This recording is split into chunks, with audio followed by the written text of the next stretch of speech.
ากให้จมอยากให้มอง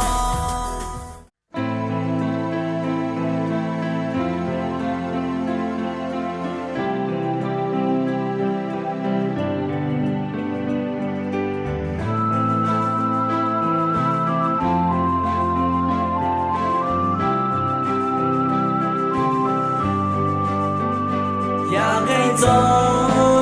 มอยากให้มอ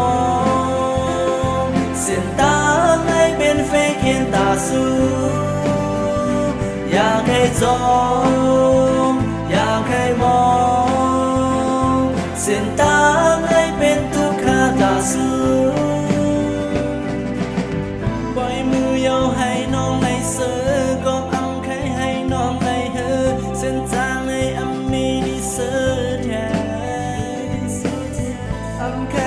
สู่น้องหักเปียงก็สู่น้องที่ไรเสียงแหงเส้นทางในยังไม่ที่แรงแท้ใครมันสู่ไรไม่ท้อใครมันสู่ไรเออท้อใครให้น้ำตาสู่ย่อยโตแท้ลืมไปใส่ลาอยากให้ต้องอยากขัดใจแทงลายอมตาสองก็ดียังจอมกันอยากให้จมอยากให้มองเส้นทางให้เป็นเฟกเห็นตาสู้อยากให้จมอยากให้มองเส้นทางให้เป็นทุกขาตาสู้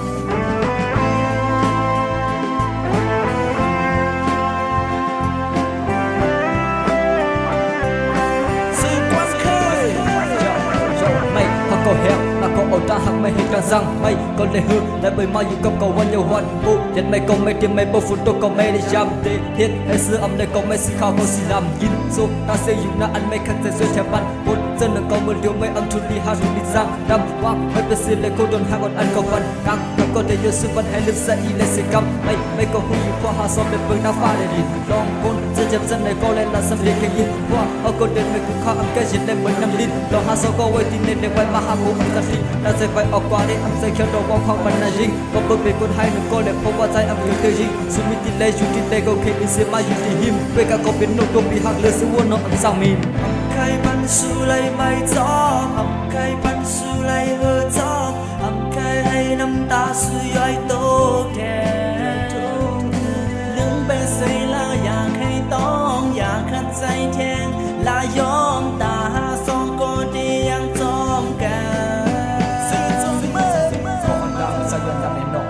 บอกจะรู้จะใจเอาหักสุดแต่อื่นหนอเพราะแค่ยอมจอใจจะแค่ตุ้มยำคำในจอมนั่นหนอส่งเด็กปิ้งพอใจพี่เขาตีจากก็อับใจในหนอรู้เลยบอกจะอับแค่ให้น้องดูอยากจงใจแค่ให้เส้นนั่นหนอยังไงอับมันพอน้องรักสิจงใจพอนอับมันตกสุดแต่ใจหน้าหาลีอ่อนหัวใจใจอับมันกำเป็นน้ำพี่พายตอนนั้นหน้าหาลีอ่อนใจเด็กกำเป็นปีงานไล่อยากให้จบซึ่งนั่นไหนก็หาพี่เขาอยากให้จบอยากเป็นแค่จมอยากมองแต่จมต้องเป็นฟิกเกอร์มันน่าสุดน้องอยากเป็นขึ้นมองจันในอับหอมจบกันก็จะให้เราน้องจันในอับกับจันน้ำมากดตาหาใจติดไว้มันสุดน้องให้จบซึ่งนั่นไหนน้องอ่อนใจอยากให้จบอยากให้จบเสียงดังในหน้าห้างนี่อ่อนใจพี่มีจบอยากให้จบเสียงดังในนั่งพี่อ่อนใจพี่มีจบอยากให้จบเสียงดังในก็หักอ่อนใจอยากให้จบ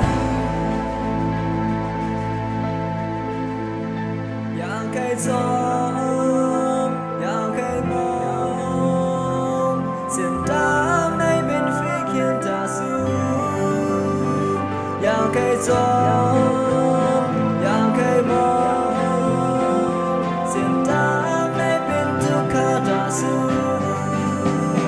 อยากให้จมอยากให้มองเส้นทางให้เป็นเฟกเห็นตาสู้อยากให้จมอยากให้มอ